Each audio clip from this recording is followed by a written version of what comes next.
Hi hello నమస్తే. నేను Krishnanjaneyulu. YSR Congress party అధికారంలో ఉన్నప్పుడు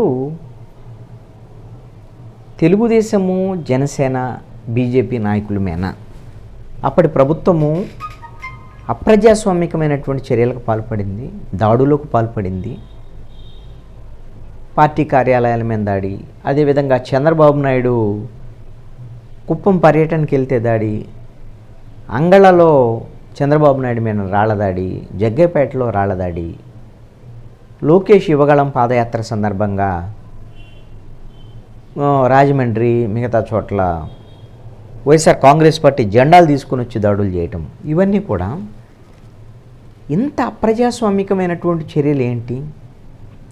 ఇది కరెక్ట్ కాదు కదా. ఈ విధంగా అప్రజాస్వామికమైనటువంటి చర్యలకు ప్రభుత్వం పాల్పడుతుంది. ఇలాంటి ప్రభుత్వాన్ని గద్దెదించాలి అనేటువంటి దాని మీద తెలుగుదేశం, జనసేన, బీజేపీ మాట్లాడేది. అదేవిధంగా ప్రజాస్వామికవాదులుగా న్యూట్రల్గా ఉండేటువంటి నాలాంటి వాళ్ళు కూడా ఖచ్చితంగా మాట్లాడాం.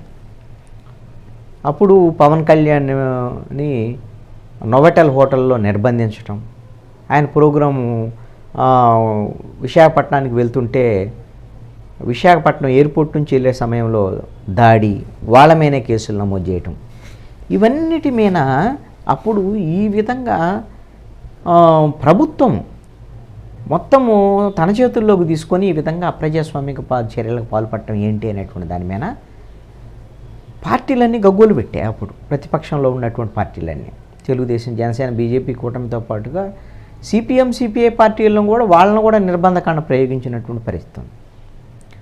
అయితే ఆ అంశాన్ని ప్రజలు సీరియస్గానే తీసుకున్నారు.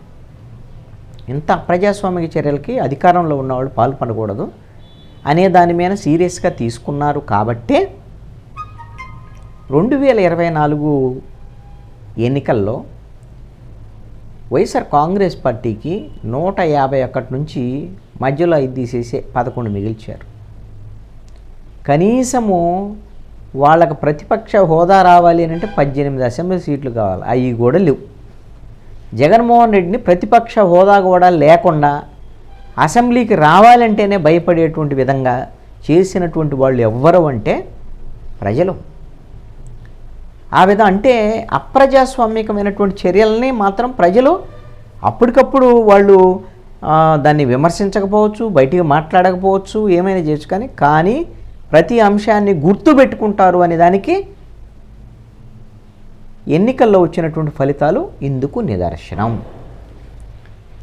అయితే నేను ఈ అంశాన్ని ఎందుకు ఇప్పుడు ప్రస్తావన చేస్తున్నాను అంటే, ఎన్నికలు అయిపోయినాయి, ఫలితాలు వచ్చాయి, వైసీపీ ఓడిపోయింది, వైసీపీ తప్పులు చేసింది, అన్నీ కూడా ప్రజలు నిర్ణయించేశారు. ప్రజలు అందుకు అనుగుణంగానే తీర్పు కూడా ఇచ్చేశారు, ప్రజా తీర్పు ఇచ్చేశారు.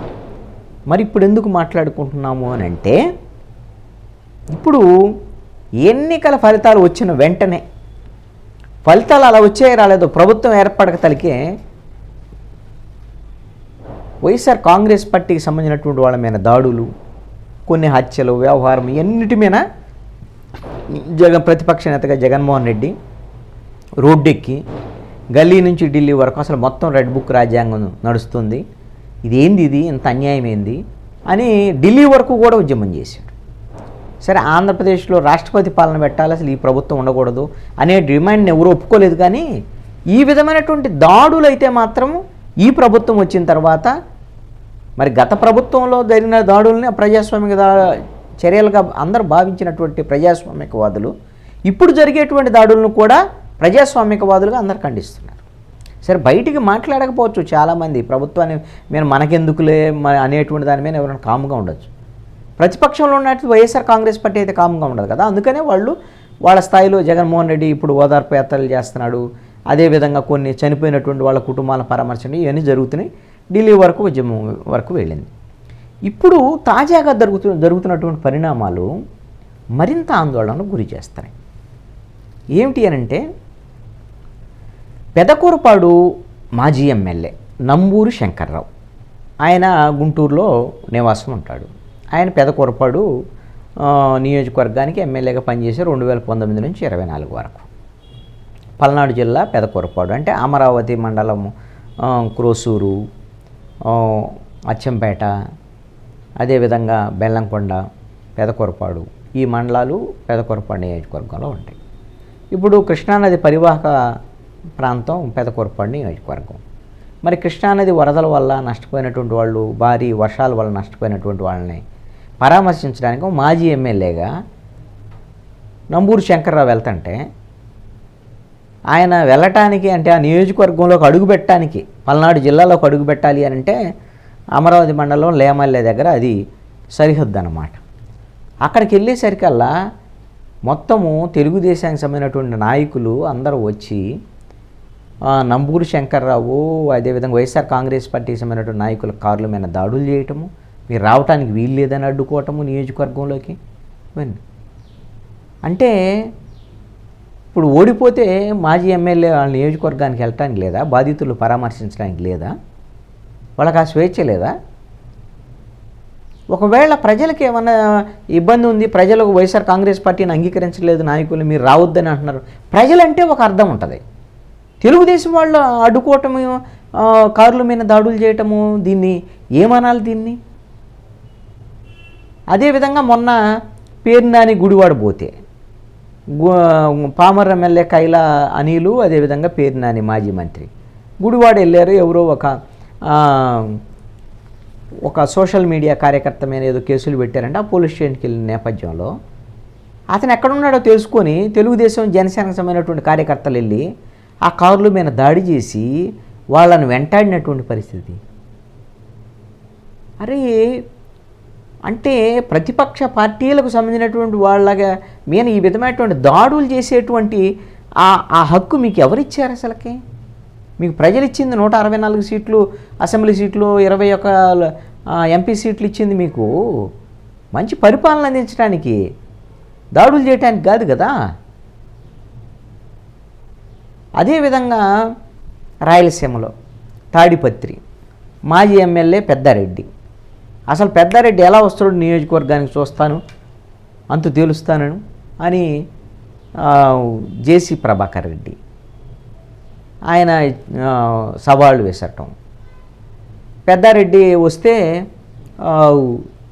పెద్దారెడ్డిని అడ్డుకునేటువంటి ప్రయత్నం చేయటం, దాడులు ప్రయత్నాలు జరగటం. ఈ మొత్తం దాంట్లో పోలీసులు ఏం చేస్తున్నారు?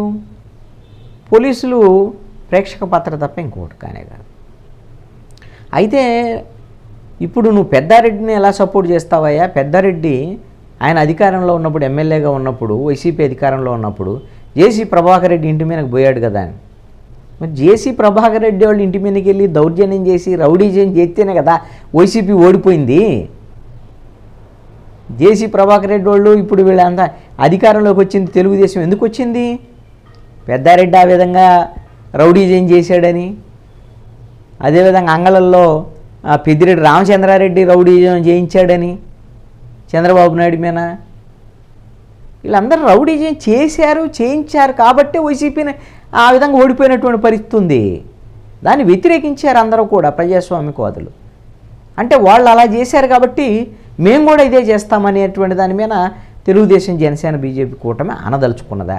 పోనీ అదన్నా చెప్పండి జనానికి, మేము మమ్మల్ని మా మీద దాడులు జరిగినాయి, మా పార్టీ కార్యకర్తల మీద దాడులు జరిగినాయి కాబట్టి మేము కూడా అసలు వాళ్ళ మాజీ ఎమ్మెల్యేలు వాళ్ళ నాయకులు ఎవరిని కూడా తిరగటానికి వీల్లేదు, మేము తిరగనీయం, అసలు ఇక మా సామ్రాజ్యం 5 ఏళ్ళు మాకు జనం అధికారం ఇచ్చారు.